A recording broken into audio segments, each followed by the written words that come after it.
Hey everyone, it's Zahava. Welcome back to the channel. In today's video, we are going to be looking through my DNFs of Q1. So I didn't pull out any of the books because some of the books are library books, some of the books I don't have, and usually when I have DNFs, I tend to unhaul them right away because I don't love the bad energy that comes with those books sticking around my house. So I'm going to be putting the books up next to me on the screen for you to see their cover art, but we're just going to be talking basically about January, February, March of 2025, which are the books that I have DNF'd and potentially why. So if you guys are new here, welcome to the channel. And if you guys are returning subscribers, welcome back. If you notice that I am in the same outfit as the last video that we shot back in my office where we talked about my 20 best books of Q1, that is because I'm going to be serially filming videos today, and probably the next video is going to be in the exact same location, in the exact same outfit. So just brace yourselves if that's a trigger point for you. But let's get started with my 12 DNFs that I've had in Q1 of 2025. And yeah, let's get to it. So the first book that I DNF'd in 2025 is a short story collection called This Is How You Die. And this is the second installment in the Machine of Death series. So it's just a collection of short stories that I ultimately got bored with. The subject was put forth to various unpublished authors or various unpopular authors, I guess you could say, to take part in sort of a crowdfunded or crowdsourced project or community project where the writing prompt was a machine that could predict your death, and people had to take that writing prompt and sort of give it creative license, and then it ended up being these short story collections. And I didn't read Machine of Death, which was the first volume, the first installment, but I did read This Is How You Die, which is the second one, and I think that I DNF'd that one, I want to say 50 or 60% into it, just because I got bored with the concept, and also it was kind of chilling and kind of gave me nightmares in certain stories that were so expertly written that I was feeling uneasy about it. And I just did not want to be discussing that subject matter anymore, and it was just time to sort of let go and move on to stories or novels or something else that would not be so macabre as I was trying to fall asleep at night. So it was nothing against the book, it was just more me and my distaste for the subject matter, which no one said, Zahava, you have to read this. It was I promise you 100% me that was oh, this sounds super interesting, which it did at the time. But then after reading a dozen stories where people's deaths are predicted because of this machine, and however creative these authors were, I think it's pretty safe to say that these stories were not going to end happily necessarily all of the time. And I don't know, I did not want to read such a macabre subject anymore, so I kind of stopped that one. So that's that, okay? The next book that I DNF'd was Black Leopard, Red Wolf, and this one I DNF'd entirely because of the prose. I have a great respect for what the author was trying to do with this story. Of course, it's part of a duology or a trilogy. I know that there are books that follow it, but it was meant to give a vibe of high fantasy that was not sort of centered in medieval England or that type of setting. So I was really excited to read it because I was wow, that's going to be super refreshing. It's going to be something that I haven't seen before. It'll be really engaging. But then the way that the story was told, I found myself having to go back, reread paragraphs, reread sentences, reread pages, and it just became too mentally taxing for me. It's clearly I am not the right audience for this type of prose. I even tried listening to the audio version, which I was able to borrow from my library, and I didn't even last 15 minutes before I had to turn it off because I was getting a headache. So I would say it's not for the faint of heart. If you guys, have tried this novel and loved it, you guys are so much better than I am, because I could not do that, and it's not for lack of wanting. It was just that I did not want to have to do mental gymnastics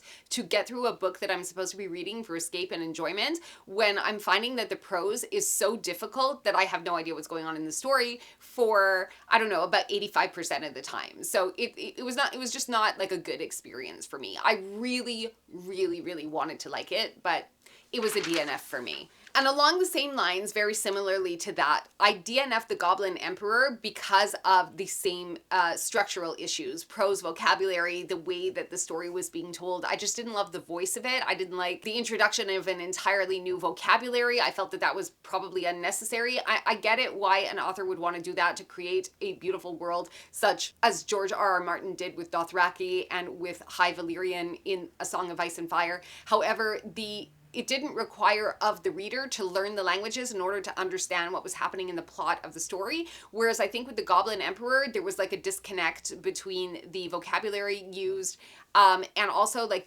the history of the Goblin Emperor and how people were named for previous emperors, but everything was just so similar in nature that I couldn't tell what was up or down, what was right or left. I couldn't tell one character from another character, if that makes sense. So it just got too confusing for me and I had to give up on it.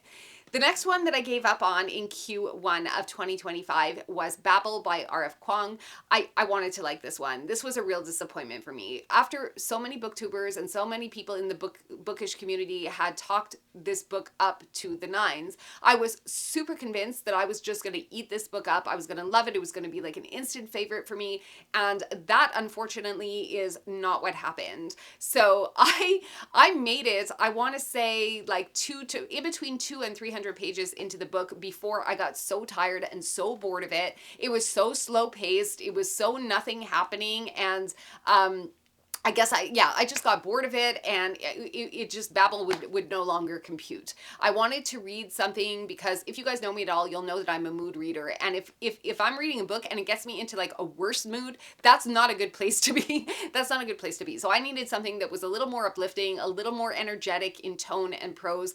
And yeah, I'm actually kind of afraid of R.F. Kuang as a result of this book because I'm terrified that all her books are going to read the same. And as much as I wanted to read Yellow Face, and as much as I wanted to read The Poppy War, I say wanted to read because I'm not convinced I want to read them anymore. So if you guys have any advice for me with regards to R.F. Kuang's writing, if you guys could let me know if the Poppy War trilogy and if Yellowface read similarly to Babel, if I'm going to be bored, let me know in the comments, because I'm actually staying away from this author because of my experience with Babel. It is not because there was no mastery of the craft. Clearly it was a masterpiece of writing, but it just was not holding my interest. I lost interest in it. I needed something more action, more something that Babel was just not giving me, and I didn't even care enough to look up an online synopsis of that one. So yeah, Babel was also one of my DNFs so far this year. I also DNF'd The Reading List by Sarah Nisha Adams. I really wanted to like this one too. It has got all of your classic attractiveness. It is a book about books. It is taking place in a library scenario, but honestly, I don't even think I got 20 pages into that book before I felt that the writing was just messy, and the characters and situations that were illustrated in this book were just not believable. So I wasn't sold on whatever was happening in this novel, and for that reason, I just DNF'd it. Number 6 on this list is going to be Fourth Wing, okay? I don't even know what I was thinking when I decided to try this book out.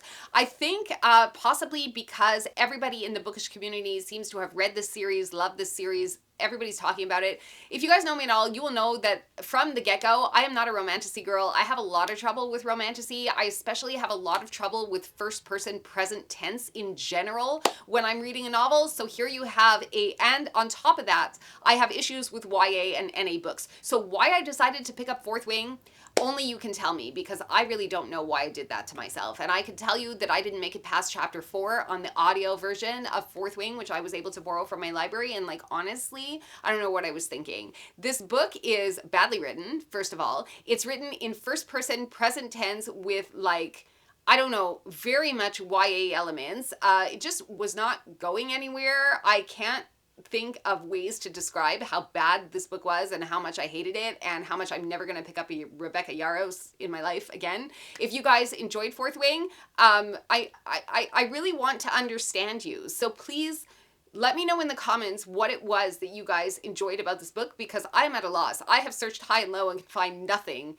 enjoyable about that book. So I think I did it because as part of the booktube community, I felt that it was a sort of devoir. I felt it was an obligation to know what everyone was talking about, but I didn't need more than 4 chapters, and I'm even surprised that I gave it that much, and maybe if I did give it that much, it's because there were short chapters. So yeah, that was a total DNF for me. Originally, I thought I might soft DNF it and try reading it for myself, like the physical copy, because maybe sometimes I don't like a book because of the audio version of it. If it's a really crappy audio version, that can affect whether or not I like or dislike the book. So I thought that I would try maybe to give a second chance, soft DNF it, pick it up if I could get a physical copy, but in the end, I don't know what I was thinking. It's like, if you guys know me at all, you will know that that is like the last book that you would ever think that I would pick up, and you would be right to think that and to be critical of me, because I'm critical of myself. So that one is gone.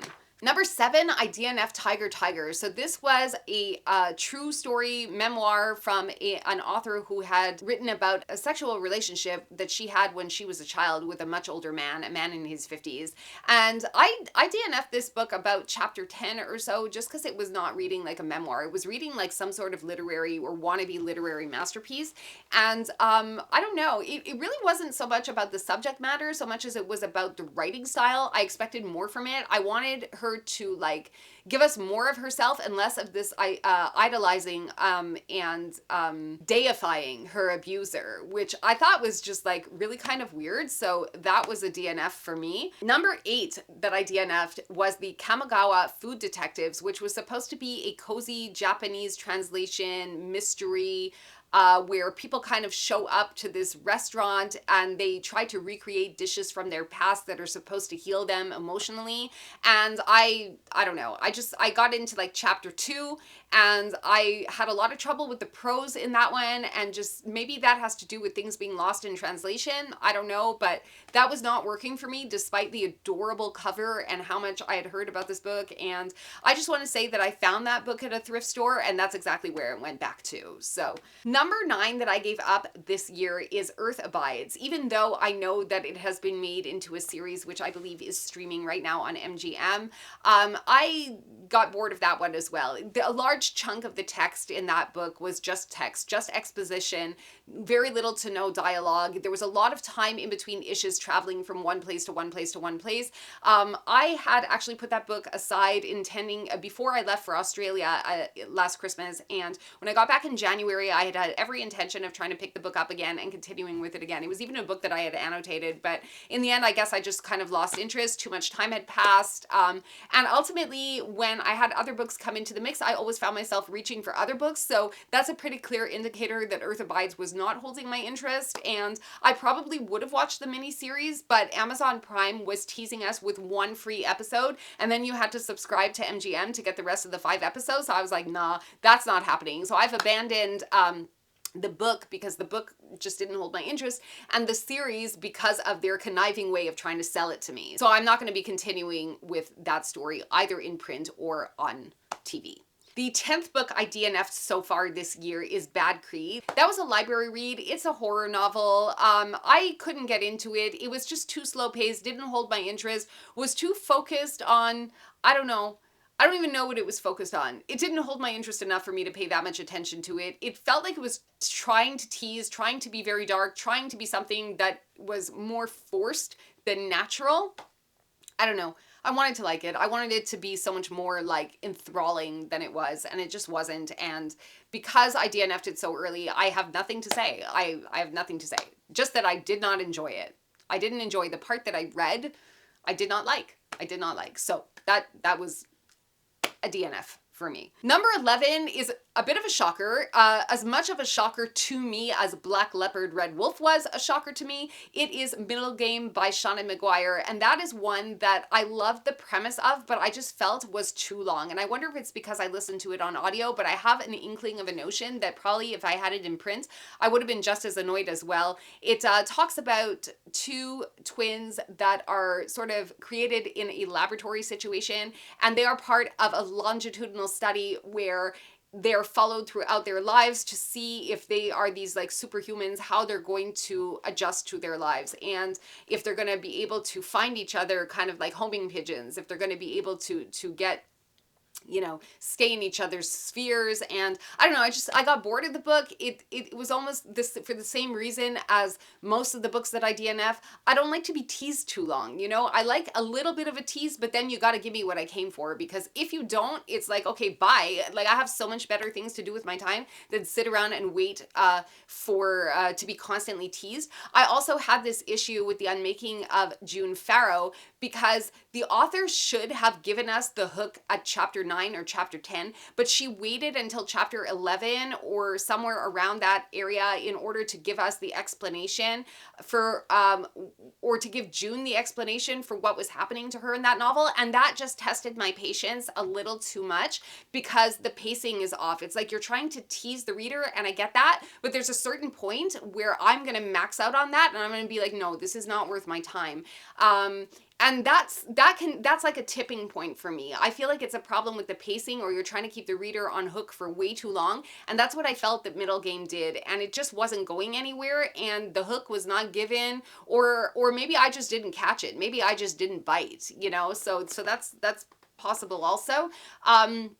And I'm surprised and a little disappointed about that, because my one exposure to Seanan McGuire was in the Black Feathers anthology, where she wrote a fantastic short story with an autistic protagonist, and I just had a super great time with that one. And I was so disappointed. I was so disappointed with Middlegame, you guys. Like, I wanted to like it, and I don't mind a slow burn of a story, but don't be teasing and pulling and tugging and letting go and doing this, you know, back and forth with me, because you're gonna lose me. If you're a publisher and you want to send me a book, don't send me a book like that, because I'm going to hate it. I'm going to tell you right now. So Middlegame, DNF for me. Book number 12 is going to be The Last Session, which is an arc that I received from NetGalley. And I didn't make it past chapter 2 with this one, because if you guys have been here for a minute, you might remember that I did a review. I think it was my March reading wrap up. I talked about it, where there was too many similarities between The Silent Patient and The Last Session for me that I got annoyed. I got like triggered by that, and I just couldn't continue with it. So I think that what I'm going to do, since I got the advanced reader copy, is I'm going to let some time pass. I'm going to see what other people are saying about The Last Session, and then maybe I'll go back to it depending on what people say. Because when I saw that the main character of The Last Session's name was Thea and she had to deal with a mute patient, it reminded me too much of The Silent Patient, where the main character's name is Theo and he also has to deal with a mute patient. So that, like I said, triggered me, and I didn't want to read anything past chapter 2 because it was just too, like, I don't know, it was niggling at me, and I just couldn't make it past that. I had like a mental block. So while I understand that the concept of The Last Session is sort of eventually leads the reader to a sex cult, I just couldn't make it past chapter 2. So I'm going to wait and see what other booktubers and other members of the book community are saying about this book before I decide if I'm going to go back to it or not. But as it stands, I just couldn't get past chapter 2. So that is going to be the end of this video, which is covering the DNFs that I've had for Q1 of 2025. I want to thank you so much if you are still here. You know that if you've made it to the end of the video, you're absolutely my favorite. Thank you so much if you are a new subscriber, and especially to those of you who are returning. And I will be filming another video straight after this one for you, and we're going to talk about some books that I would like to tackle in Q2. So stay tuned for that one. Like, subscribe, and I will see you again in the next video. Ciao for now.